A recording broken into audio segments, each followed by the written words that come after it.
Kev, I watched Raw this week. As did I. And was enjoying the main event so much that I was a little disappointed when the Finn Balor interference happened. Wow. I'm an AJ fan. I'm a Punk fan. And I kind of like the way this is shaping up with the three of them. Because it sounds like a real sports company. But it's not going anywhere. Well, it can't because of I think AJ is going to... impending AJ. Yeah. Maybe. Yeah. We're assuming that this is it. I don't know. I don't know. Would you? I mean, I guess it's ultimately up to AJ, right? How long he wants to work. But if he's fine with it, how do you keep him in the mix? Because he's interesting. Again, you know, he's part of the main angles here. I mean, if it's your career, you can't go back on it. So it's. Do you put him over Gunther? Couldn't do that now, right? You can do anything. It's how you do it, I guess. Yeah, I mean the whole see, I looked at the little tiny things like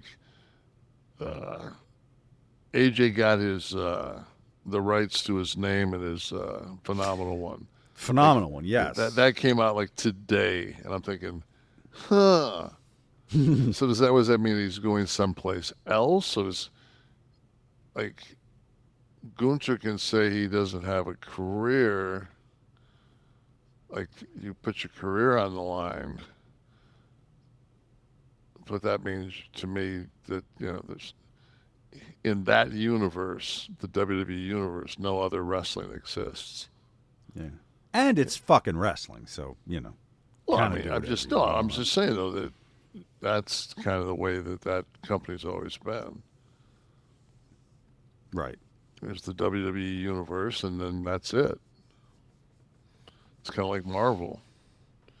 Yes. There's not a whole lot of talk during a Marvel film about fucking Batman. True. Yeah. You mentioned AJ before. I know you're a fan. What did you think of the main event match? Thought it was solid. I think it's like I said that these guys have been putting in some ring time. Yeah. AJ's had they both had. Did it look like it though, Kev? Did it look like it a little? There's a couple of, I mean, you can nitpick anything. Mm-hmm. I mean, there was a couple little spots that their timing seemed a little off, but would they go? How many? They had to go close to 20. Yeah. So I knew that. I mean, I knew they weren't going to beat Punk. So I was that was my whole thing. Is the deeper it went, I knew that somebody was going to. Kevin, how many fucking commercials did you get for the Theory Mysterio match? 0. Would you watch the playback? I was interrupted. I feel like it was twice. See, it's hard to watch the fucking match. I watched. So I always watch it after it plays, like usually the next day. Right. So I don't get I get nothing on my feed. Right. I usually do that, but I caught the... on Mondays. Because Monday was always, I'd always watch football.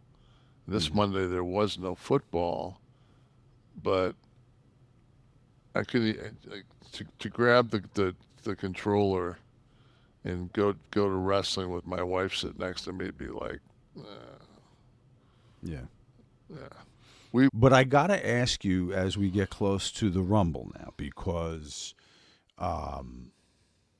Division is in, and we've talked about Braun a lot over the last, just his evolution we've been kind of covering and I guess rooting for in a markish way, if we could say that.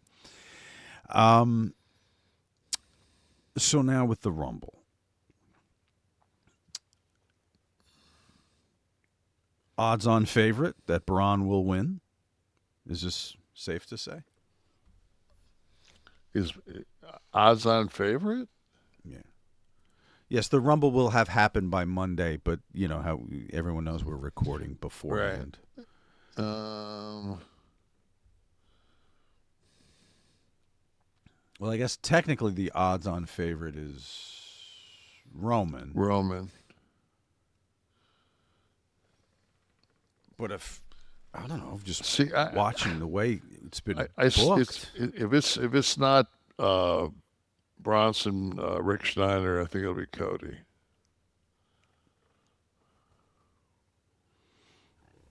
You know, some good odds on Cody there. Plus 420, 475 is that? If you wanted to lay some action. Like I said last week, that would make him only the second person to have won 3 Rumbles, along with Stone Cold. So Gunther, I thought, was great in that little one-on-one with Cole. Yeah, I like that because he took it down another notch. Yes, exactly. Yeah, exactly. I thought the in-ring wasn't too big either. I mean, I thought that was it was appropriate. I think that he's kind of finding his stride. Like, you know, he doesn't, because I think he's feeling that if he it's very hard to be a heel and not become, because you're a heel that fucking wins. So it's very hard not to fucking start to get that anti-hero kind of fucking, you know, so you've got to work, you know, you got to work to make sure you don't fucking get those people to say, that's my boy, fuck you. And, you know, if he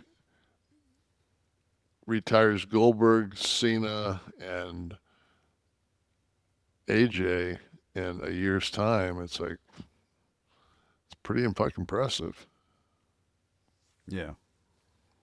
And the thing that's the beauty about that is he doesn't need a belt. He doesn't need a belt to occupy. Right. He just... That was always the ultimate compliment for a wrestler, right? Right. Didn't need the prop. Exactly. Cody's good at for you that, because you don't have to carry it around either. Yeah, plus Cody's at that point now where Cody doesn't, you know, everybody's so worried about, I listened to a couple of shows this week, some clips, and people were like, well, Roman, you know, he hasn't really been around that much, and this is, if he doesn't get if he doesn't win the Rumble, he won't. I'm thinking, there's like 29 more trap doors before Mania to fucking, like, I remember that last year it was like everybody was saying, you know, the Rumble, the Rumble, the Rumble. Then right after that it was like, and the Elimination Chamber. I went, fuck, this is a play-in too? Like, everything's got a contingency level. And on top of all of that, when you've got 2 nights of Mania at fucking 4 hours a night, I mean, you can just have some fucking good old-fashioned grudge fights. You know, you can just have it doesn't... Every main event doesn't have to be over the Universal title or this title or that title. You know? Yeah. Very true. Ronnie Steele, do you ever have a one-on-one with Stone Cold? Oh, did you ever have a one-on-one with Stone Cold? Wrestling match? I assume.